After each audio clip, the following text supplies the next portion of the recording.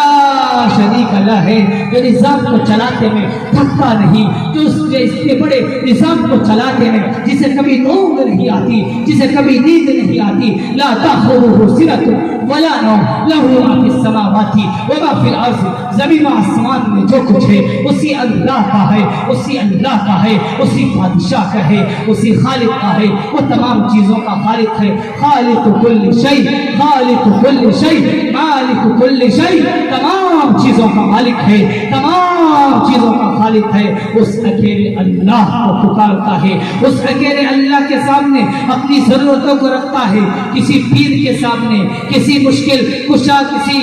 مزاروں پر جا کر اور کسی دوسرے لوگوں کے سامنے جا کر اپنے ہاتھ کو نہیں پھیلاتا, واسطہ نہیں بناتا, بلکہ ڈائریکٹ اللہ سے مانگتا ہے. بیچ میں ایک واقعہ یاد آیا, ہارون رشید کا زمانہ ہے. ہارون رشید نے بال لگائے بیٹھا ہے, ایک باندی جو اس کے پیچھے پنکھا جھل رہی ہے, وہ باندی پنکھا جھلتی ہے. ہارون رشید کو جوش آتا ہے, وہ اپنے دربار میں اعلان کرتا ہے آج مجھ سے جو مانگے گا میں اس کو دے دوں گا. کسی نے کہا اے بادشاہ سلامت مجھے فلاں صوبے کی گورنری دے دیجیے. ہارون رشید نے کہا دے دی گئی. کسی نے کہا مجھے فلاں قلعہ دے دیجیے. بادشاہ نے کہا مل گیا. کسی نے کہا فلاں محل دے دیجیے, کہا مل گیا. اور جس نے جو مطالبہ کیا ہارون رشید نے وہ عطا کیا, وہ دے دیا. ہارون رشید نے اپنی باندی سے پوچھا کہ تو کیوں نہیں مانگتی. اس باندی نے کہا کہ بادشاہ ان بیوقوفوں سے نمٹ لیجئے, ان احمقوں سے پہلے آپ فارغ ہو جائیے. بادشاہ کو عجیب سے لگا کہ میرے وزراء کو, میرے عمرا کو یہ بیوقوف بتا رہی ہے, یہ احمق بتا رہی ہے. ان وزراء کو بھی برا لگا, لیکن چونکہ بادشاہ کی بات کی ہے کوئی کچھ کہہ بھی نہیں سکتا ہے, اس لیے بادشاہ نے کہا ٹھیک ہے. جب بادشاہ فارغ ہو گئے, ہارون رشید تمام سلطنتوں کو بیٹھ دیا, تو پھر ہارون رشید نے پوچھا کہ باندی بتا اب تیرا کیا مطالبہ ہے, تو کیا چاہتی ہے. باندی نے ہارون رشید کے پیٹھ پر ہاتھ رکھ دیا اور باندی نے کہا بادشاہ سلامت میں تو آپ کو مانگتی ہوں, میں تو آپ کو چاہتی ہوں, کیونکہ جب آپ میرے بن گئے تو ساری سلطنت میری ہو گئی.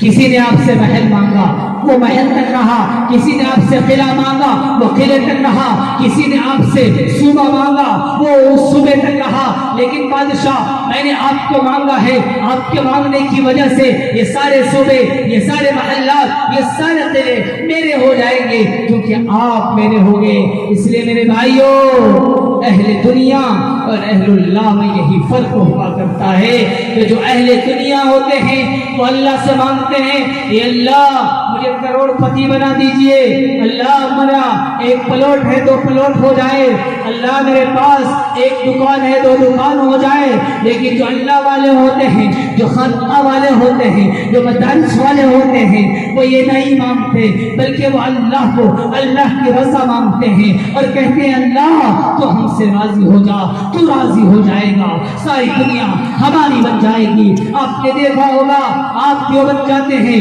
علماء کے پاس بیٹھتے ہیں, خانقاہ رائے پور جاتے ہیں, بڑے بڑے بزرگوں کے پاس جاتے ہیں. ہمیں نے اپنے آنکھوں سے دیکھا ہے بڑے بڑے وزراء عمراء کو میں نے دیکھا ہے جو کوٹھیوں کا مالک ہے, جو اربوں خربوں کا مالک ہے, جو بڑی بڑی گاڑیوں کا مالک ہے. جب ان اللہ والوں کے پاس جاتا ہے تو ان اللہ والوں کے سامنے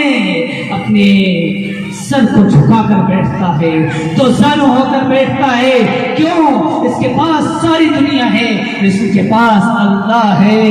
یہ دنیا کو لے کر کچھ نہیں کر سکتا, یہ اللہ کو لے کر سب کچھ کر سکتا ہے. اس لیے اہل دنیا اہل اللہ کے پاس سر جھکا بیٹھے ہیں. یہ اللہ مجبور کرتا ہے کہ تم اہل اللہ کے پاس جا کر سر اٹھا کر نہیں بیٹھ سکتے, اہل اللہ کے پاس جا کر تم تکبرانہ انداز میں نہیں بیٹھ سکتے, بلکہ تم تواضع کے ساتھ انکساری کے ساتھ بیٹھو گے، یہی فرق ہوتا ہے اہل دنیا میں اور اہل اللہ میں۔ اس لیے میرے بھائیوں، میں نے قرآن کے ان پیغامات کو آپ کو سنایا کیونکہ قرآن کی نسبت پر اس مجلس کو سجایا گیا ہے۔ قرآن کو ان بچوں نے اپنے سینے میں سجایا ہے، قرآن کو ان بچوں نے اپنے سینے میں محفوظ کیا ہے، اور ان کے والدین بڑے خوش قسمت ہیں کہ جب یہ بچے میدان محشر میں ہوں گے، جب ان کو تاج پہنایا جائے گا تو ان کے والدین جن کے لیے جہنم کا فیصلہ کر دیا گیا ہوگا، ان کے وہ رشتہ دار جن کے لیے جہنم کا فیصلہ ہو گیا ہوگا، ان حافظ قرآن سے کہا جائے گا کہ تم مطالبہ کرو، کیا مطالبہ کرنا چاہتے ہو؟ یہ بچے اللہ سے کہیں گے اے اللہ میں نے قرآن کو پڑھا، میں نے قرآن کو یاد کیا، میں نے قرآن کو سینے میں بسایا، میرے والدین کی محنت ہے، میرے استاد کی محنت ہے، میرے فلاں رشتہ دار کی محنت ہے، اللہ میرے ان رشتہ داروں کو جہنم سے نکال کر جنت میں داخل کر دے۔ اللہ فرمائیں گے جا، تیرے مطالبے کو ہم نے پورا کر دیا اور ان کو جہنم سے نکال کر جنت میں داخل کر دے۔ یہ حافظ قرآن ہے، یہ قرآن ہے جس قرآن کی نسبت اللہ کی طرف ہے، جس قرآن کا مالک اللہ ہے، جس قرآن کی حفاظت کی ذمہ داری اللہ نے لی ہے، اور جس قرآن کو نازل کیا گیا ہے محمد مصطفیٰ صلی اللہ علیہ وسلم کی طرف، جو امام الانبیاء ہے، احمد مصطفیٰ ہے، خاتم النبیین ہے، اس نبی کی طرف جو نبی الرسل ہے، اس نبی کی طرف جن کی عظمتیں میں نے بیان کی۔ قرآن جگہ جگہ پر ان کا تذکرہ کرتا ہے۔ اسی قرآن کا یہ پیغام ہے کہ اے لوگوں، جب تم زمین پر چلو گے تو نرم انداز سے چلنا، مایہ روی کے ساتھ چلنا، اعتدال کے ساتھ چلنا، سینے کو اکڑ کر نہ چلنا، اور سینے کو اٹھا کر نہ چلنا، اور اپنے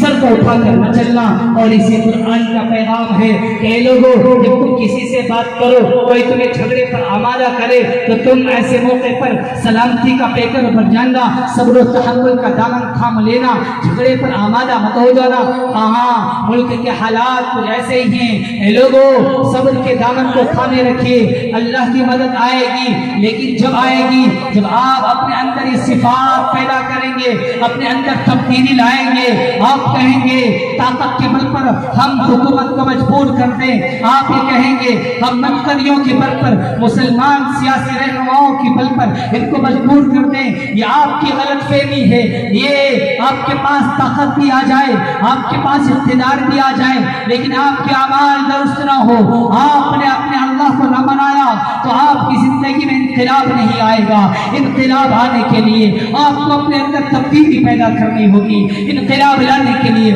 اپنے آپ کو بدلنا ہوگا، اپنے گھر کے ماحول کو بدلنا ہوگا، اپنی سوسائٹی کو بدلنا ہوگا، اپنی زندگی کے روش کو بدلنا ہوگا، اور زندگی کے روش کو اسی طرز پر، اسی طریقے پر لانا ہوگا جس کا قرآن مطالبہ کرتا ہے۔ قرآن کہتا ہے کہ لوگوں، جب تم راستے میں چلو تو درمیانہ رفتار سے چلنا، جب کسی سے بات کرو تو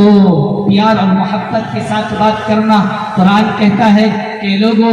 جب تم رات گزارو تو اللہ کے سامنے عاجزی کے ساتھ، انکساری کے ساتھ اللہ کے سامنے گڑگڑا کر گزارنا۔ قرآن کا پیغام ہے اے لوگوں، جب تمہیں اللہ مال دے، دولت دے، تو اس مال کو بے جا خرچ نہ کرنا، اس مال کو فضول خرچی میں نہ کرنا، بلکہ ان یتیم بچوں کے پیچھے، ان یتیم بچیوں کے پیچھے، ان مدرسوں کے پیچھے، ان تعلیمی اداروں کے پیچھے خرچ کرنا۔ اللہ تمہیں اس کے بدلے کیا دے گا؟ یہ اعمال اگر اپنی زندگی میں لاؤ گے،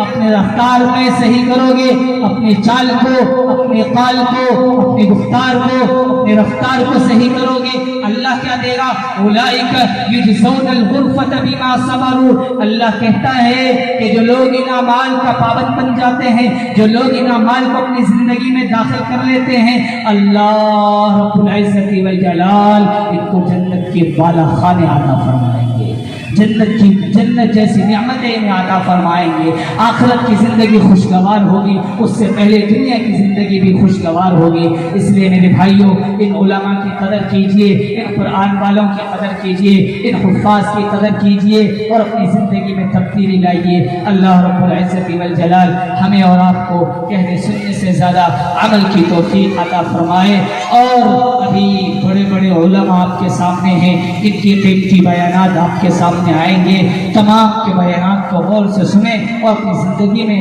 تبدیلی لانے کی نیت سے سنیں. اللہ ہم سب کو عمل کی توفیق عطا فرمائے. آمین. وآخر دعوانا ان الحمد للہ رب العالمین.